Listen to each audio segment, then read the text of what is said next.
सवाल है, एक आयताकार खेत का विकर्ण उसकी छोटी भुजा से 60 मीटर अधिक लंबा है।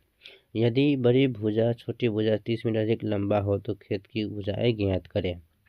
तो सबसे पहले एक हम आयताकार फील्ड बना लेंगे। बिहार बोर्ड की 10वां में पूछा गया सवाल है, 5 नंबर का। मान लिया कि इसका विकर्ण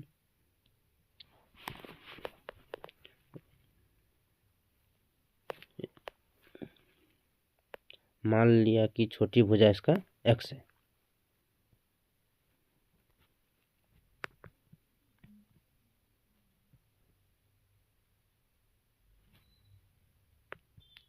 x मीटर है।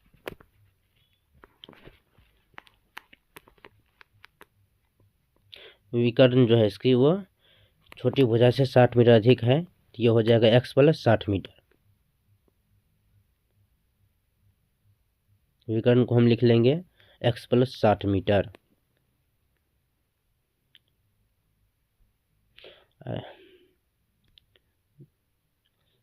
अब बड़ी भुजा जो है वो छोटी भुजा से 30 मीटर अधिक है, तो बड़ी भुजा को हम x प्लस 30 मीटर लिख सकते हैं। लिख लेंगे बड़ी भुजा बराबर x प्लस 30 मीटर।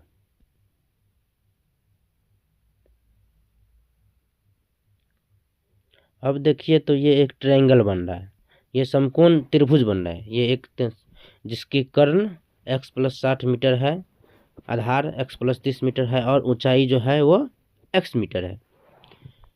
तो यहाँ पर हम पाइथागोरस प्रमेय को अप्लाई कर सकते हैं, जिसको हम एक सिस्टम में लिखेंगे और लिखेंगे सबसे पहले पाइथागोरस प्रमेय के अनुसार।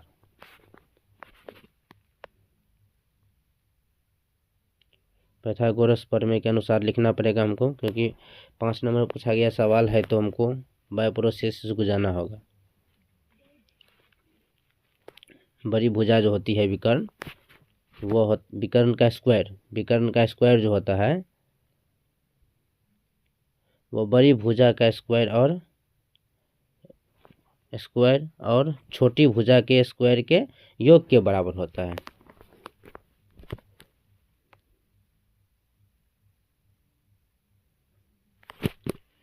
यहाँ तक लिख लेंगे, और मेरे पास बोर्ड पर जगह नहीं इसीलिए हम इसको मिटाना पड़ेगा, और इसके बाद हम अगला स्टेप लिखेंगे। आप लोग भी ऐसे स्टेप बाय स्टेप लिखिएगा।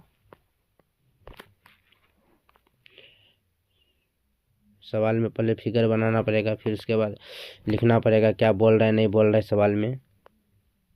जैसे विकर्ण का माप लिखेंगे, बड़ी भुजा के माप लिख लेंगे, फिर क्या करना पड़ेगा वो भी लिखेंगे हम। जैसे पाइथागोरस प्रमेय के अनुसार इसमें हम लिख दिया है विकर्ण का स्क्वायर बराबर बड़ी भुजा का स्क्वायर और छोटी भुजा का स्क्वायर। इसके बाद इसको मिटा देते हैं और हम फिर से इसका अगला स्टेप करेंगे। तो विकर्ण का स्क्वायर क्या हो सकता है, तो x प्लस 60 मीटर, तो x प्लस 60 का स्क्वायर करना पड़ेगा। और फिर बड़ी भुजा है x प्लस 30 मीटर, तो इसको x प्लस 30 मीटर का स्क्वायर लिखेंगे और x स्क्वायर लिख देंगे। अब इसको सॉल्व करने के हमारा उत्तर आ सकता है।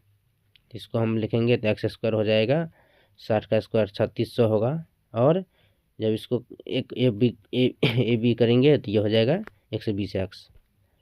एक्स स्क्वायर बनेगा, ये 30 का स्क्वायर 900 होगा, और ए बी जब करेंगे 2ab ये हो जाएगा 60x हो जाएगा, इसका एक्स स्क्वायर हो जाएगा। तो सबसे पहले क्या करेंगे, हम एक्स स्क्वायर वाले को एक साइड और जो बाकी है उसको एक साइड लेके आएंगे। यहाँ पर हालांकि हम काट दिए, लेकिन यहाँ पे काटना नहीं है, क्योंकि हमको 5 नंबर में सवाल पूछा गया है तो बाय प्रोसेस बनाना पड़ेगा हमको। तो एक्स स्क्वायर को हम राइट साइड में लेके आ जाएंगे यहाँ पर, कहे कि नहीं तो माइनस में हो जाता है, इसलिए एक्स स्क्वायर को हम राइट साइड में लेके आए और बाकी को लेफ्ट साइड में लिखे हैं।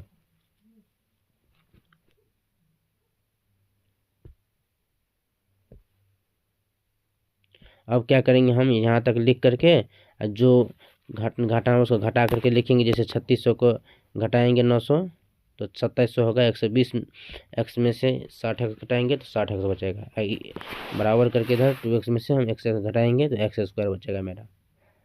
अब क्या करेंगे हम, तो देखेंगे तो हम ये द्विघात समीकरण बन रहा है।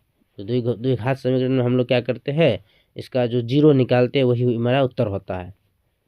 तो हम द्विघात समीकरण को जीरो के बराबर कर देंगे। इसको सॉल्व करने पे मेरा उत्तर निकल जाएगा। तो पहले आप यहाँ तक लिखिए, फिर हम इसको मिटाते हैं और आगे बनाते हैं। यहाँ पर हम देख रहे हैं तो 2700 जो है वो 90 और 30 का फैक्टर है। 90 और 30 का फैक्टर है। तो 90 और 30 का जो ये फैक्टर है तो हम उसको क्या लिखेंगे, एक्स स्क्वायर बराबर एक्स स्क्वायर माइनस 90x, क्योंकि यहाँ पे 60 माइनस में है, और प्लस 30x माइनस 2700 बराबर 0 कर देंगे। और यहाँ पे हम फिर इसमें x कॉमन लेंगे तो ये हो जाएगा x माइनस 90। इसमें प्लस 30 कॉमन लेंगे तो ये भी होगा x माइनस 90। यहाँ से हमको दो पार्ट मिल जाएगा। एक पार्ट बनेगा x प्लस 30 और एक पार्ट बनेगा x माइनस 90। तो यहाँ से x प्लस 30 का वैल्यू जब करेंगे तो ये आएगा माइनस 30। तो x का वैल्यू माइनस 30 गलत होगा, इसीलिए क्योंकि किसी का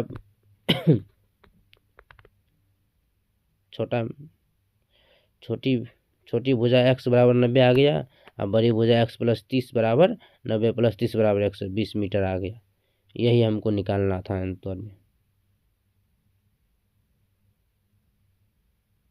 सेम टू सेम आपको इसी प्रकार लिखना है, आपको पूरा नंबर मिल सकता है।